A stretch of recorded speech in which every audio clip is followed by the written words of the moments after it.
Vamos a abrir nuestras Biblias en el Evangelio de Mateo, capítulo 20, versículo 28. Algunos están de vacaciones, ¿verdad, hermanos?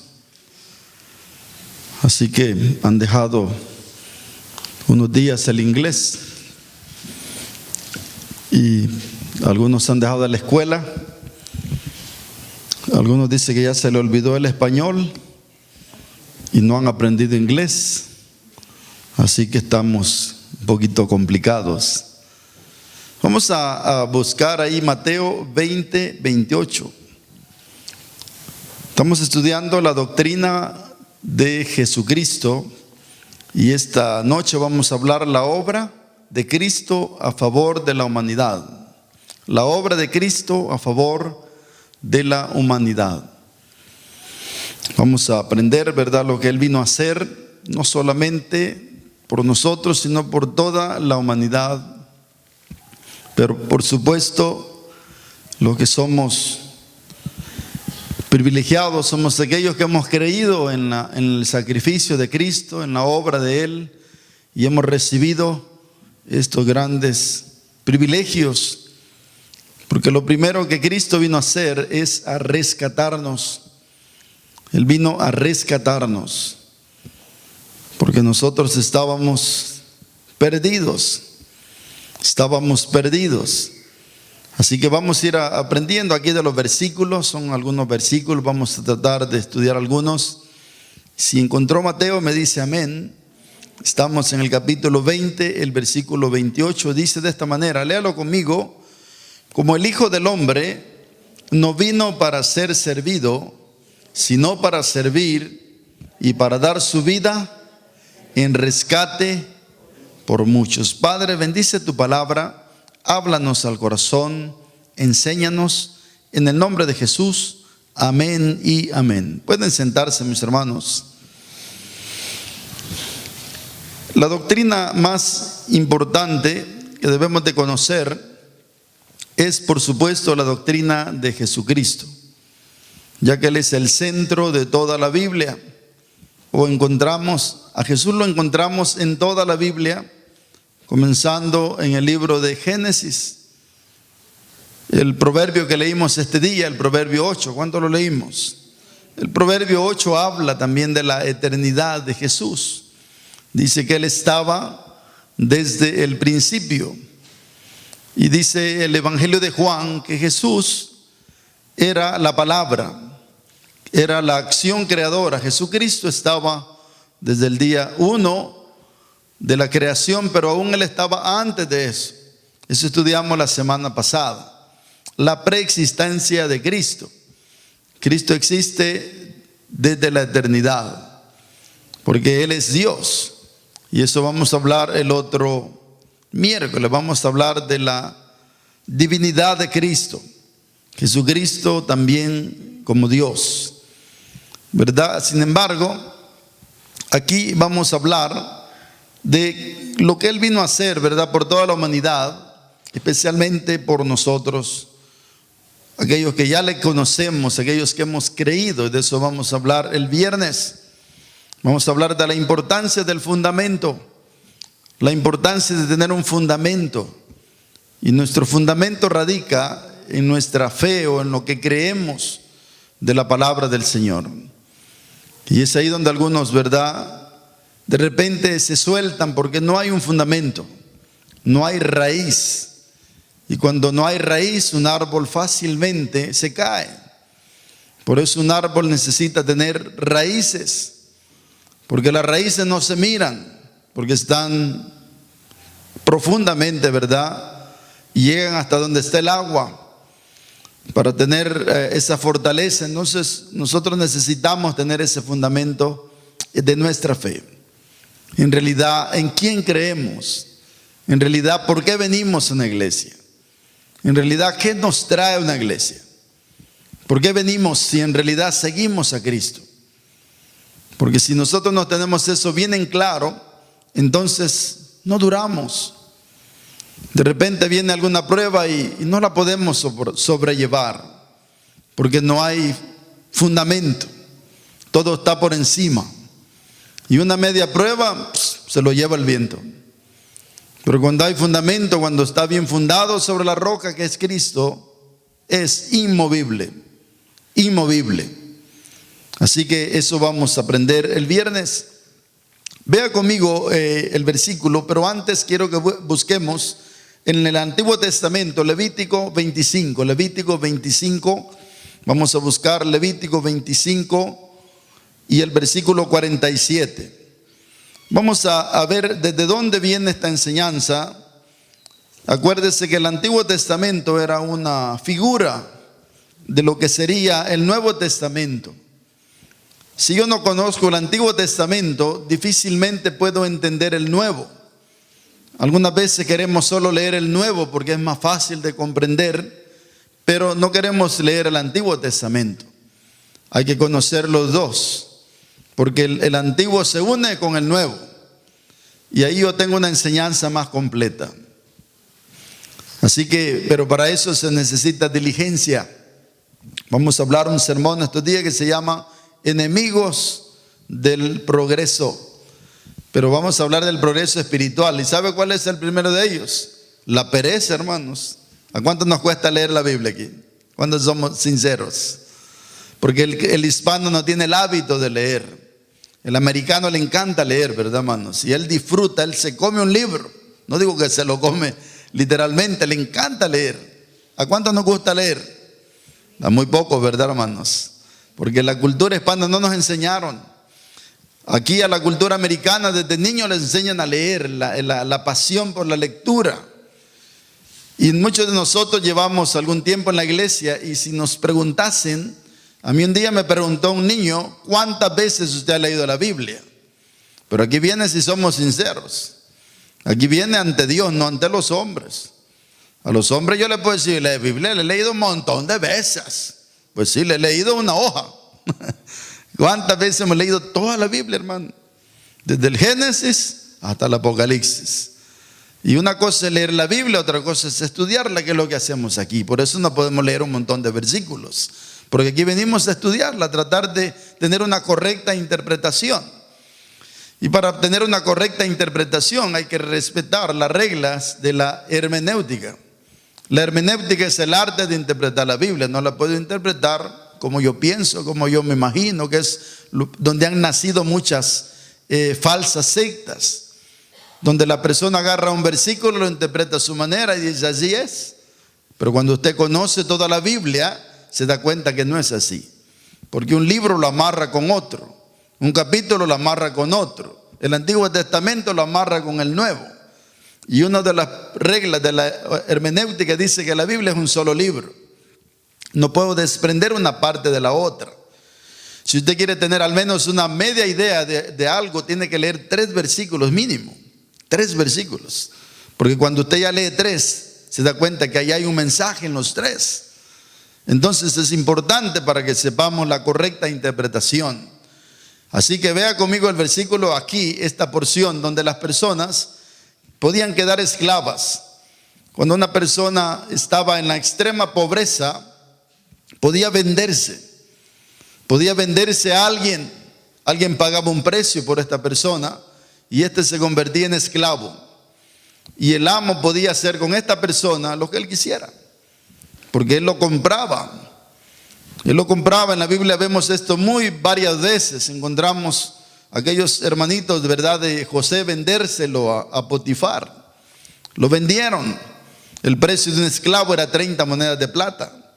Sin embargo, vea lo que dice algo interesante en el versículo 47. Dice ahí, dice, si el forastero, lo tiene ahí, hermanos, si el forastero o el extranjero que está contigo se enriqueciere y tu hermano que está junto a él, que dice ahí, empobreciere y se vendiere al forastero o extranjero que está contigo, dice, o a alguno de la familia del extranjero, dice, después que se hubiese vendido, podrá ser rescatado. Uno de sus hermanos, que dice ahí, lo rescatará, o su tío. o el hijo de su tío lo rescatará, o un pariente cercano de su familia lo rescatará, o si sus medios alcanzaren, él mismo se rescatará. El que empobreciere venía, se vendía, pero si él conforme pasara el tiempo pudiese llegar a tener para pagar lo que le habían pagado a él, él podría quedar libre.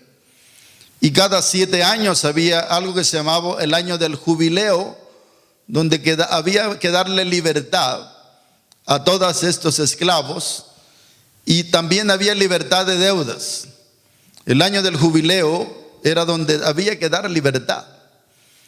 Pero sin embargo habían algunos esclavos que decían, pues no tengo a dónde ir, y aquí en este hogar, aquí tengo comida, tengo trabajo, así que quiero seguir siendo esclavo, quiero que esta persona siga siendo mi dueño. Y era ahí donde ponían, y yo siempre lo he molestado, pero eso es real, se le ponía un arete, ¿verdad?, aquí en la nariz. Eso significaba que era un esclavo voluntario, se quedaba. Él dice, no me quiero ir. Aquí me tratan tan bien, me dan comida, trabajo, así que aquí quiero seguir. Y se le ponía su arete, ¿verdad? Hoy se lo ponen por no sé por qué, pero bueno. Lo importante es, y aquí hay alguna enseñanza para nosotros, pero el punto aquí es que alguien podía rescatarlo. Digamos, un familiar se vendía, pero usted tenía dinero, decía, hey, voy a pagar lo que dieron por ti y te voy a dejar en libertad.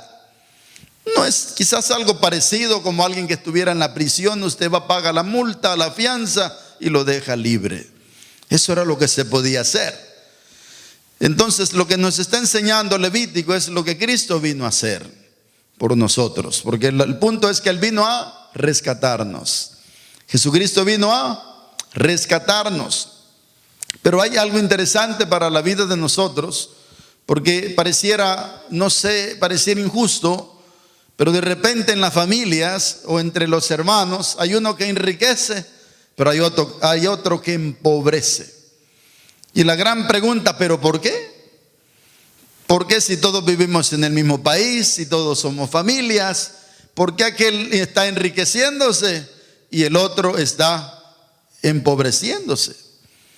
¿Cuál es la razón? ¿Cuál es el motivo? ¿Por qué uno está prosperando y el otro en lugar de ir para arriba va para abajo? Entonces pareciera que es un poco injusto. Algunos tienen tanto, otros tienen tan poco, y uno comienza a preguntarse, pero en la vida siempre ha sido así. Ha habido gente que tiene dinero, ha habido gente que es pobre, hay gente que está al lado tuyo que va a prosperar, que se enriquece. Los salvadoreños dicen que son listos, que se rebuscan. Otros países no sé. Estábamos allí con mi esposa ayer en la tarde comiendo algo y se llegaron unos muchachos que son, no sé de qué país, hermano, pero son de esos que andan vendiendo cosas. Allí a cualquiera le ofrecen cosas. Un reloj me estaban ofreciendo a mí. Y llegaron en inglés, ¿verdad? Dijeron, ya me lo voy a bajar. Tiene talle que es fácil de bajárselo. Entonces se acercaron y me dijeron, mira, en inglés, ¿verdad? Y yo le dije, no. Les dije, yo estoy comiendo. Estoy comiendo, le dije yo. Yo creo que cuando alguien está comiendo hay que respetar. Cuando dicen amén. Está comiendo. I am eating, le dije yo, pero ya, I am eating. Algo enojado, ¿verdad? Yo lo estaba diciendo, yo no tengo interés en eso. Porque ni sé cuál es la procedencia de las cosas. Mucho menos te voy a comprar nada. Ya hace tiempo aprendí que no debo andar comprando cosas. No sé, no voy a decir que son robadas, no sé yo. Que no debo andar comprando cosas en la calle. Por cualquier razón, como aquel hermano, ¿verdad? Que dice que deseaba hace tiempo tener una de esas plasmas, ¿verdad, hermanos? ¿Alguien conoce los plasmas? Y él dice que le apareció el negocio de su vida en la misión. En aquel tiempo eran caros. Hoy son baratos esas cosas, ¿verdad? Usted tiene como 3 en su casa. Entonces el joven allá en la misión le apareció uno y le dijo, mira, te vendo una en $200. Pero por favor subí rapidito la caja al carro y te vas. El joven alegre sacó sus 200, se fue a casa. Cuando abrió la caja había una gran tabla dentro, hermanos. Tabla de madera. Entonces se lo bajaron pues. Pero ¿qué te quiero decir? Hay gente que prospera, hay gente que se empobrece. La razón yo no sé por qué, Pero de repente el que está empobreciendo puede venir y quedar esclavo del otro.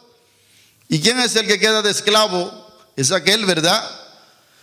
El que en algún momento anda buscando, ¿verdad?, que alguien le preste dinero o que le preste algo y ya queda amarrado ahí. Pero el punto esta tarde, mis hermanos, era que en aquel tiempo, cuando alguien quedaba como esclavo, había alguien que lo podía rescatar. A veces en la familia, a veces como no había un familiar cercano, y ahí sí van, ¿verdad? Ese es el libro de Ruth. ¿Cuántos han leído el libro de Ruth? ¿Alguien ha leído el libro de Ruth en la Biblia? ¿Se acuerda que ellos quedaron viudas y se fueron allá de nuevo a su tierra, ¿verdad, hermanos? Y apareció un hombre que se llamaba, ¿alguien sabe? Se llamaba Boaz.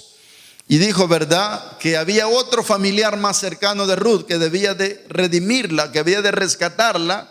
Pero aquel dijo, yo no la quiero rescatar. Entonces Boaz dijo, yo la puedo rescatar, que era un tío. Y ahí lo dice en el versículo de Levítico. Entonces, pero el punto es, aquí, ¿verdad?, que nos está mostrando que de repente quedamos esclavos. Este año es el año del jubileo en Israel. Sería el año donde deberíamos de quedar libres de deudas. Este sería un año de libertad de deudas. Eso hicieron los de la cosecha el día sábado, ¿verdad?, cuando ellos celebraron que habían pagado su edificio. Y la muchacha sacó una carta donde dice cero balance, y su propiedad ya es de la iglesia, ¿verdad? Entonces ellos pagaron, cancelaron.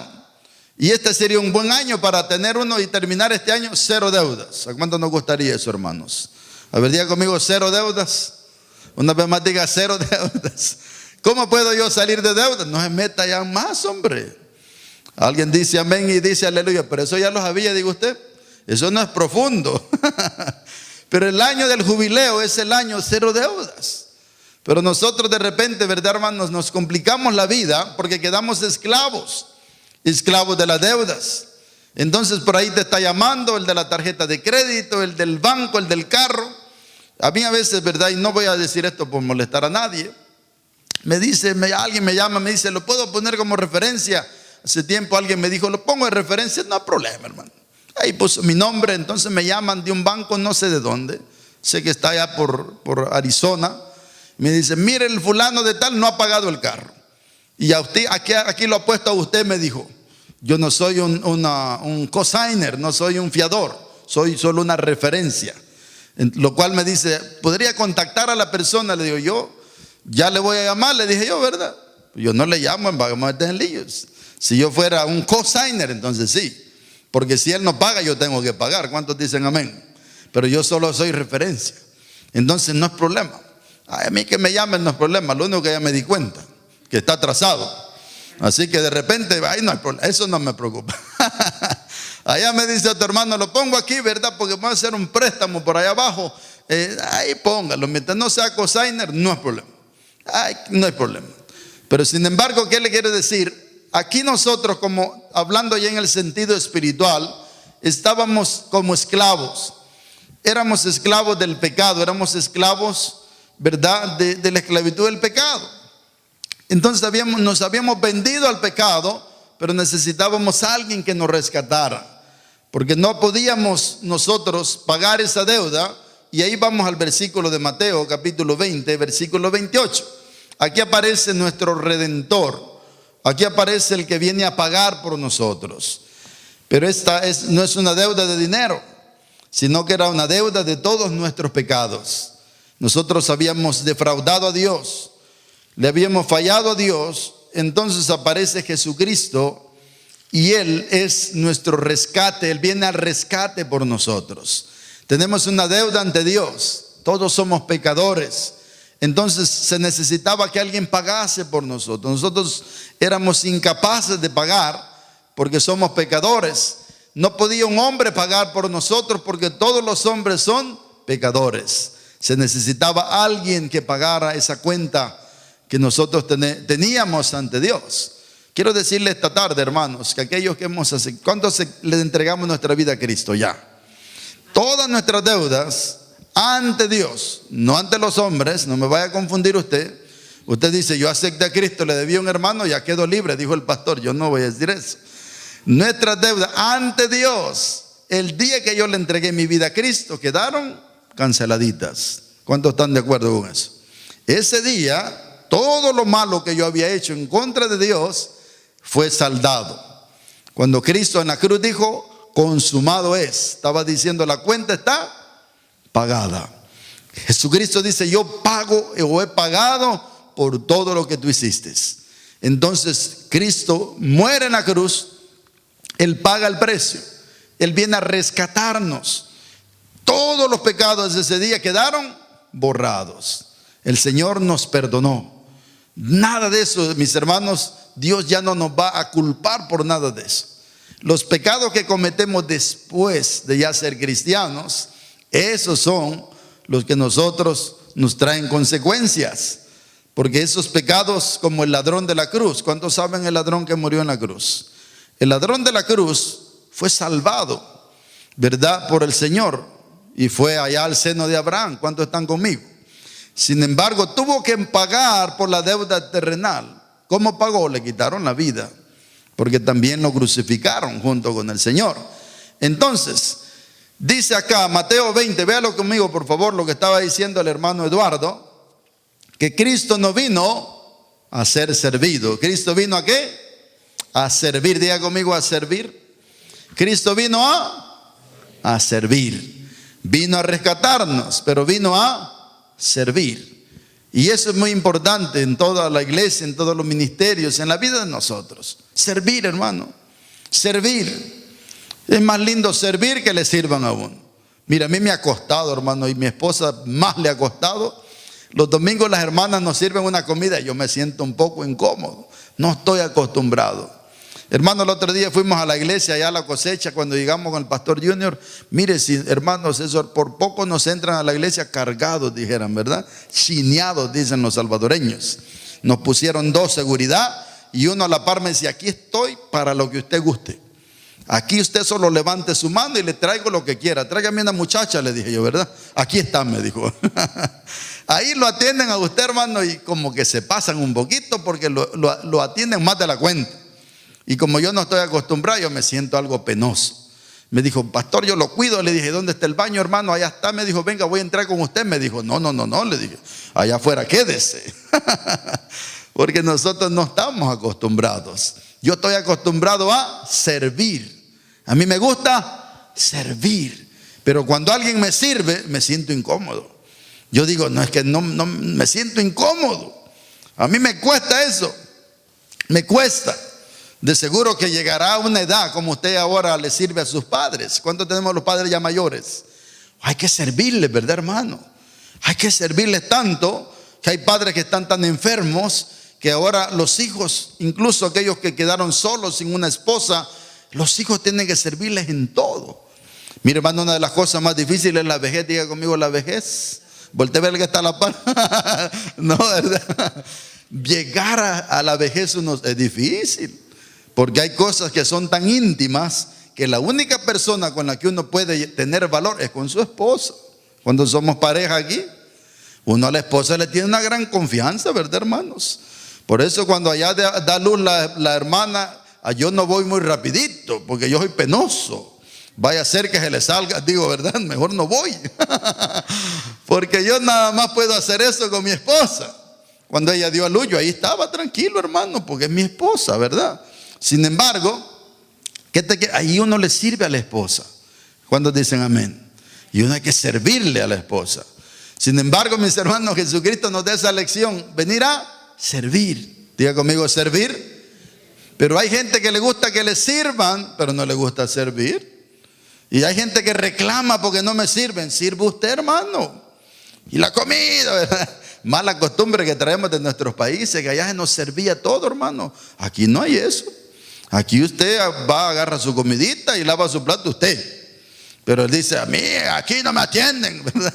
Y yo he oído aquella alabanza que dice, yo sigo siendo el rey. No, aquí no hay reyes, hermano. Aquí hay servidores. ¿Cuántos dicen amén? Y ese debería ser, mire lo que dice la palabra, Mateo 20, el versículo 28, dice la palabra, como el Hijo del Hombre que dice, no vino para ser servido, sino para servir. Pero no solamente vino a eso, sino vino a dar su vida en rescate de muchos. Jesucristo vino a rescatarnos, Jesucristo vino a pagar el precio para salvarnos de la esclavitud. Entonces Jesucristo con su muerte en la cruz paga el precio. Él paga lo que había que pagar por la esclavitud y Él nos hace libres. Él nos ha hecho libres, diga conmigo libres. Él ya pagó, no solamente por nuestras culpas para salvarnos. ¿Cuántos somos salvos aquí? Sino que también pagó para darnos libertad en la vida cristiana. Y este es el éxito de la vida cristiana. No solamente saber que Cristo ya murió por mí para salvarme y que si ahora me muero voy al cielo, sino para vivir en libertad. El apóstol Pablo dice en Gálatas capítulo 5, dice, ¿verdad? Dice que tengamos cuidado para que permanezcamos siendo libres como Cristo nos hizo libres. En Juan capítulo 8 dice, y conoceréis la verdad y la verdad os hará libres. Y si el Hijo os libertare, seréis verdaderamente libres. Y los judíos dijeron, ¿pero de qué vamos a ser libres? Y Jesús dijo, si alguien practica un pecado, es esclavo del pecado. Y practicar algo es aquello que se hace más de una vez. Cuando usted hace más de una vez algo, usted ya es esclavo. Hay gente que dice, yo no tengo la esclavitud de tomar, pero si usted toma más de una vez, usted ya es esclavo, hermano. Entonces usted está diciendo que solo una vez se puede tomar. Yo no estoy diciendo eso. Lo que yo le estoy diciendo es que si en verdad ha sido libre, no tiene necesidad de eso, hermano. ¿Cuántos dicen amén? Pero ese es el problema de la vida cristiana. Cristo ya nos rescató de donde estábamos esclavos, pero nosotros no queremos la libertad. Queremos como ese esclavo que decía, yo quiero seguir aquí en la esclavitud. Entonces hoy tenemos personas dentro de la iglesia, pero esclavos de un montón de cosas. De los esclavos de los pecados modernos. ¿Y cuáles son los pecados modernos? La esclavitud al Facebook. Digan amén. Hay que pelear con eso, hermano. Porque nosotros estamos gastando tanto tiempo en el Facebook y nos estamos olvidando que Dios nos dio el tiempo para que lo sepamos administrar. La Biblia dice que aprovechemos el tiempo porque los días son malos. ¿Cuántos tenemos aquí? Casi 40 años, hermanos. Si tú llegas a los 40 y no hiciste nada en la vida, ya estamos en serios problemas. Porque después de los 40 para arriba, es cuesta arriba, hermanos. Si tú no te preparaste en los 20, 30, si tú no aprendiste inglés, si tú no hiciste algo, estamos en un terreno muy peligroso. Hace poco hablábamos nosotros con otro pastor, le digo yo, mire, y me dice, ¿y qué vamos a hacer cuando estemos viejos? Me dijo. El pastor Miguel, si usted ya está viejo, le dije yo. Le dije yo, estamos en un problema. Nosotros no podremos retirarnos. ¿Por qué? Porque no somos personas que estamos cotizando quizás a un seguro social suficiente. Si al que ahora cotiza le dan 500 al mes, a nosotros nos van a dar 100, hermano. ¿Y usted qué puede hacer con $100 en un país como este? Más que nos va a tocar las del chinito, Milal. Ir a aventarme todo el día en un McDonald's echándome un café para todo el día. Y ahí no salen porque a eso ahí les ajusta para el café. Con refri. Hermano, ¿qué te quiero decir? Porque el tiempo lo estamos malgastando. Diga conmigo, malgastando. Vivimos clavados en esos medios de comunicación cuando estamos perdiendo el tiempo. Deberíamos de usar el tiempo para cosas que van a producir. Diga conmigo, producir. ¿Como cuáles? Usted evalúe, hermano. Evalúelo. Entonces hoy en día el diablo, como el diablo es astuto, ya no nos tiene esclavos ni con el alcohol ni con las drogas, pero sí nos tiene esclavos a lo que nos está haciendo perder el tiempo y dañándonos la cabeza. Tóquese la cabeza, hermano, por favor. ¿Sabe? Hay hermanos que tienen la cabeza enferma. ¿Quiénes son ellos? Los que pasan viendo cosas allí en la internet.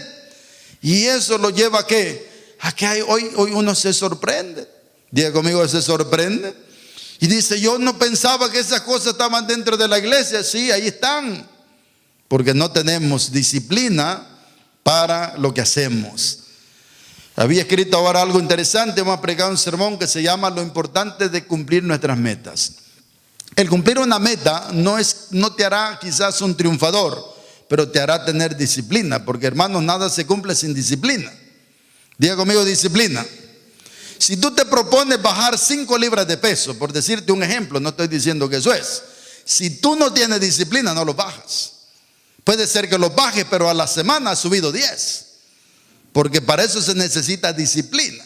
Yo voy a medio correr allá al gimnasio, pero tengo que ponerme una meta. Este día voy a quemar 300 calorías corriendo y caminando. Y cuando yo voy en 100, siento que ya no puedo, hermanos. El cuerpo me dice, anda a comer mejor. Unas 5 pupusas. Pero yo digo, le voy a luchar, porque si yo no logro llegar a 300, no sirvo. Jamás tendré disciplina. Yo no voy a lograr una gran cosa, porque dice la Biblia que el ejercicio corporal para poco aprovecha. Diga conmigo, para poco. Porque unos años, hermanos, si ya por ahí por los 50 uno ya tomó, va para abajo. Pero algo dice la palabra, pero los ejercicios espirituales para mucho aprovechan. Entonces yo me hago un reto a mí. Si yo me propongo quemarme 300 calorías en una máquina, ¿por qué no me voy a proponer leer la palabra 1 hora al día? Alguien diga amén. ¿Por qué no me voy a proponer ayunar de vez en cuando? ¿Por qué no me voy a proponer buscar a Dios 1 hora en el día? Entonces yo voy a ponerme la meta y la voy a cumplir. Voy a hacer disciplina. Diga conmigo, disciplina. Entonces al culminar un día te vas a dar cuenta qué hiciste con 24 horas. ¿Las invertiste en algo bueno? ¿Las invertiste en tu trabajo? ¿Qué hiciste? Los jóvenes que están de vacaciones ahora, que no están estudiando, ¿qué van a hacer con el tiempo? Porque el tiempo libre es peligroso. No hay tiempo más peligroso que cuando no tenemos nada que hacer. La ociosidad, el estar sin hacer nada, es un peligro para caer. Es importante estar ocupado. Diga conmigo, ocupado. Digan amén. No, como hoy tengo todo el día. Hace poco le digo a mi esposa, mira, fuera bueno que tuviéramos una televisión. Si eso es normal en toda la gente.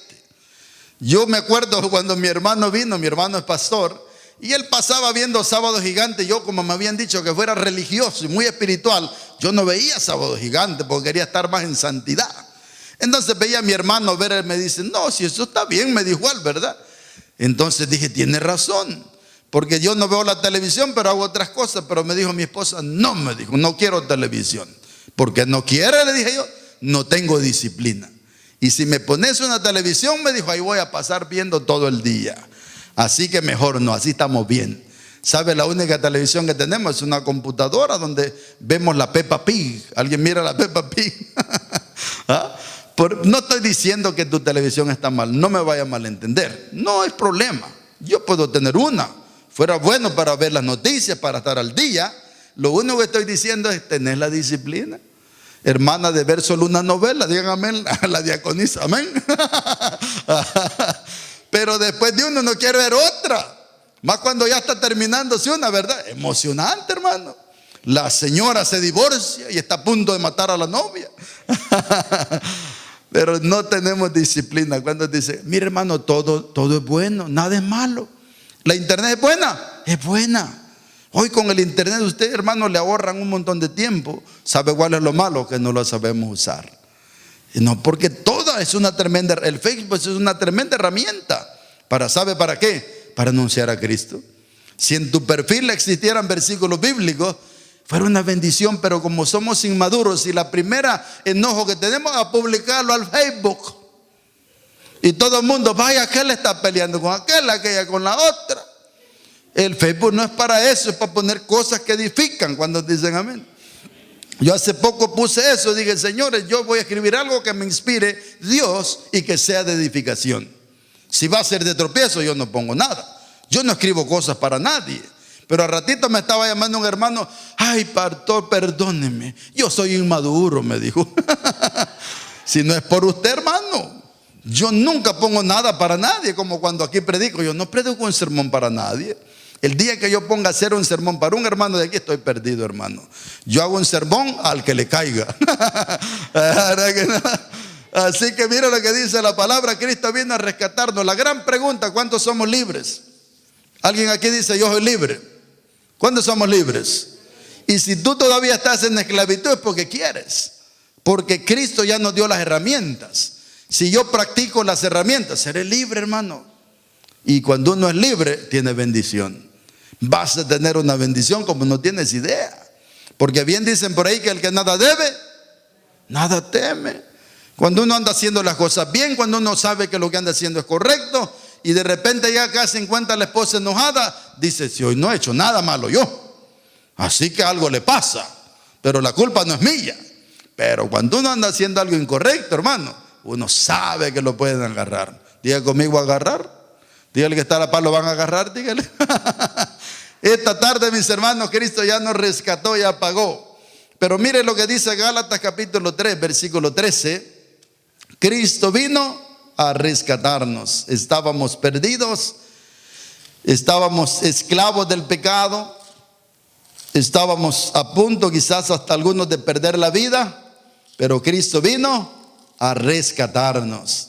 Y el Señor nos rescató en el mejor momento. Por eso dice ese canto, ¿verdad? Vine a alabar a Dios. Dice que Él apareció en la vida de nosotros en el momento propicio. ¿Sabe cuándo apareció Cristo en mi vida? Cuando yo vine a San Francisco, hermano. Porque yo no conozco una ciudad más perdida que San Francisco, de los lugares que yo conozco. Yo conozco El Salvador, yo conozco Nevada, Reno, Nevada. En Las Vegas nunca he ido, porque dicen que ahí se va a perder la gente. Pero nunca había conocido una ciudad tan perdida como San Francisco. Ni en Nevada, ni en El Salvador.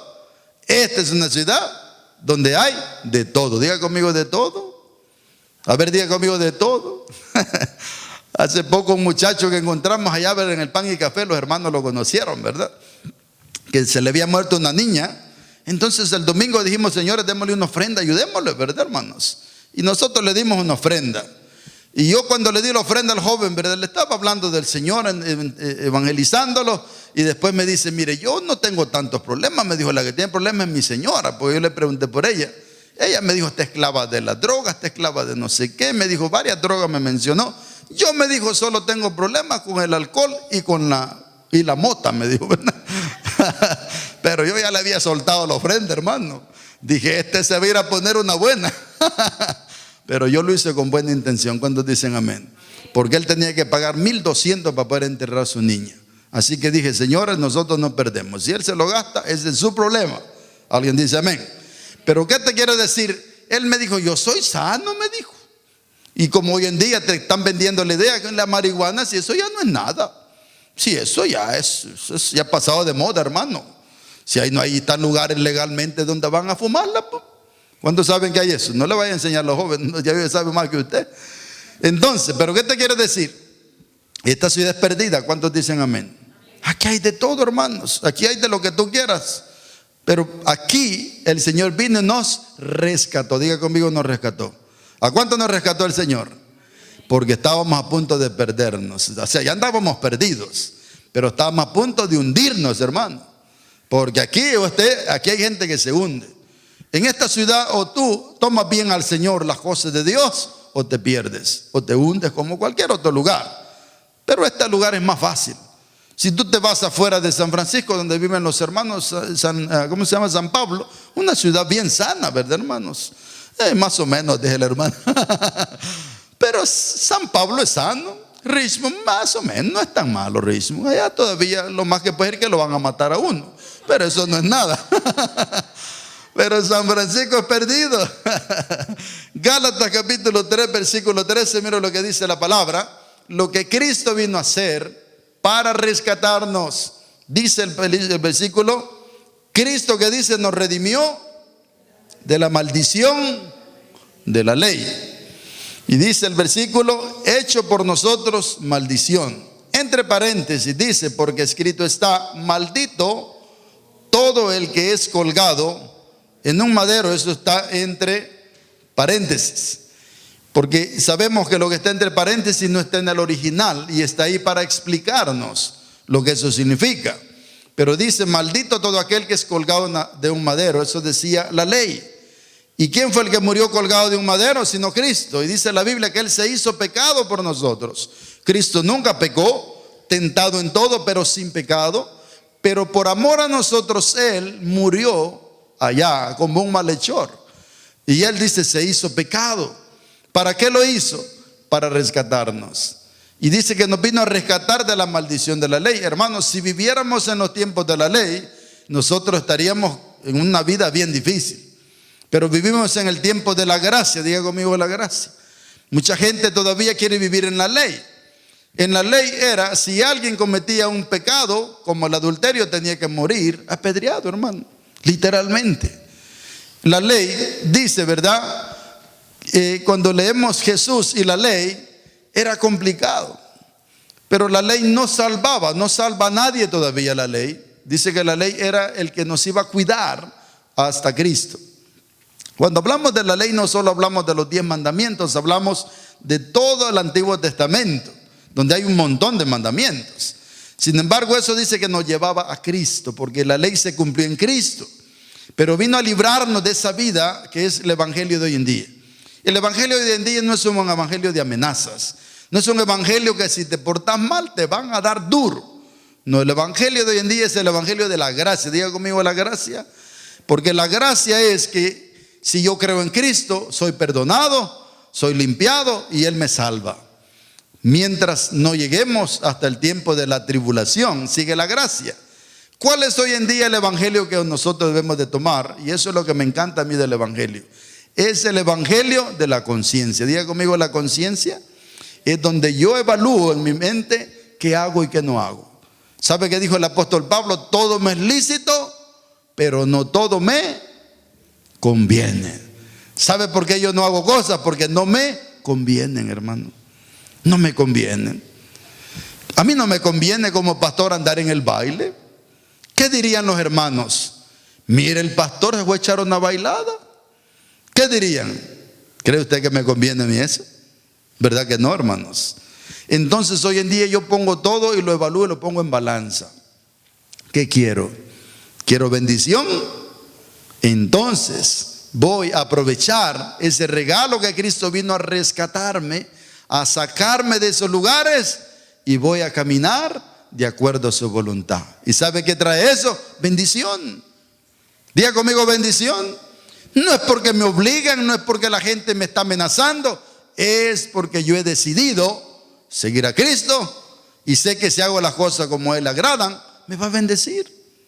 No es una imposición de la iglesia, no es una imposición de nadie, es la convicción que me da el Espíritu Santo, que yo debo de hacer bien las cosas. ¿Cuántos dicen amén aquí? Entonces, cuando el Señor te convence a través de su palabra, tu cambio es verdadero. Pero cuando tú cambias por agradar a los hombres, no es verdadero. Y ese es el peor problema. El otro día leyó un versículo del hermano, Hebreos 11:6, dice que sin fe es imposible agradar ¿a quién? A Dios. Porque el que se acerca a Él, dice, es necesario que crea que le hay. Y será, dice, galardoneador de los que le buscan. ¿Cuál es el problema hoy en día de la iglesia? Que la gente anda queriendo agradar a los hombres. La gente anda queriendo agradar al pastor. La gente anda queriendo mostrar que está haciendo las cosas bien para que estar bien con el pastor. Pero usted no tiene que estar bien con el pastor de la tierra, sino con el pastor del cielo, que se llama Jesucristo, el príncipe de los pastores. El día que usted deje de hacer algo por Él, va a ser firme. Uno se pregunta, dice, ¿qué pasó con aquel hermano que estuvo en la iglesia? Todo se quedó por encima. ¿Será que no enseñamos bien? ¿Será que no le predicamos bien? ¿O será que se confundió y comenzó a hacer las cosas por agradar al hombre y no por agradar a Dios? Porque cuando tú lo que haces lo haces por agradar a Dios, vas a ser firme. Mis hermanos, Cristo dice que vino a libertarnos de esa maldición de la ley, porque la ley nos llevaba a la muerte. Pero Cristo murió por nosotros. Él tomó el lugar que nos correspondía a nosotros. Esta tarde, mis hermanos, Él ya nos rescató. ¿A cuánto nos rescató? ¿Cuántos han leído el Salmo 40? ¿Alguien ha leído el Salmo 40? Búsquelo y terminamos ahí, porque el tiempo se acabó. Porque Cristo no solo vino a rescatarnos del infierno, pero vino a rescatarnos de la vida que llevábamos. Una vida de fracasos, una vida complicada, hermanos. Salmo 40, el versículo 1, ya muchos lo sabemos, y ahí vamos aterrizando, lo tenemos. Dice la palabra, pacientemente esperé a Jehová y se inclinó a mí. ¿Y qué dice? Y oyó mi clamor y me hizo sacar del pozo de la desesperación, del lodo cenagoso. Puso, que dice, mis pies sobre peña y enderezó mis pasos. ¿De dónde vino el Señor a rescatarnos? del pozo cenagoso, vino a rescatarnos de donde estábamos. ¿Sabe dónde estábamos nosotros? En un camino cenagoso.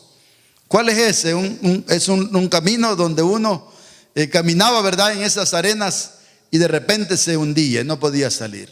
No podíamos salir solos. No podíamos salir de las cosas que estábamos metidos, hundidos, pero Cristo vino y nos sacó de ahí, nos rescató y puso nuestros pies, ¿qué dice? Sobre peña. Comenzamos a caminar en tierra firme. Mis hermanos, eso hizo Cristo por nosotros. Nosotros no solo Él vino a libertarnos del infierno, pero vino a libertarnos de la vida que llevábamos. ¿Sabe qué vida llevábamos? Según nosotros, la más feliz. ¿Cuál es la vida feliz que la gente hoy piensa que es? Viernes fiestecita, sábado fiesta, baile, trago, lo que quiera, póngale de todo. Pero esa es una vida donde la gente está hundida en eso. Hay gente que piensa que sin eso no se puede vivir. Pero Cristo vino a sacarnos de ahí y nos vino a enseñar una nueva manera de vivir en la vida que hoy llevamos. No necesitamos ni de la fiesta, ni del alcohol, ni de las drogas, porque el Cristo es más que suficiente. Venir a la iglesia es superior a cualquiera de esas cosas. ¿Cuántos dicen amén? El día que tú te convenzas, vas a saber saborear la vida cristiana. Pero si hay gente que todavía está en la iglesia, ay, ojalá se acabe temprano el viernes porque hay que ir al baile, hermano. Porque el tapatillo, porque el rocapulco, porque no sé cuál y no sé cuál otra. Entonces no has sido rescatado del todo. Cristo ya te trajo una iglesia, viste el evangelio, pero algunos han quedado con un supié amarrado por allá, ¿verdad? Esta tarde, mis hermanos, Cristo dice: yo te rescato y te hago libre. ¿Alguien dice amén? ¿Por qué? Porque Él hizo un sacrificio para salvarnos de una sola vez. Entonces podemos decir esta tarde que Cristo vino a rescatarnos del pecado, a rescatarnos de la vida que llevábamos y a pagar el precio para nuestra salvación. Esta tarde hay que creer en Cristo y seremos libres. Dele un aplauso al Señor. Vamos a orar. Padre, gracias te damos por tu palabra.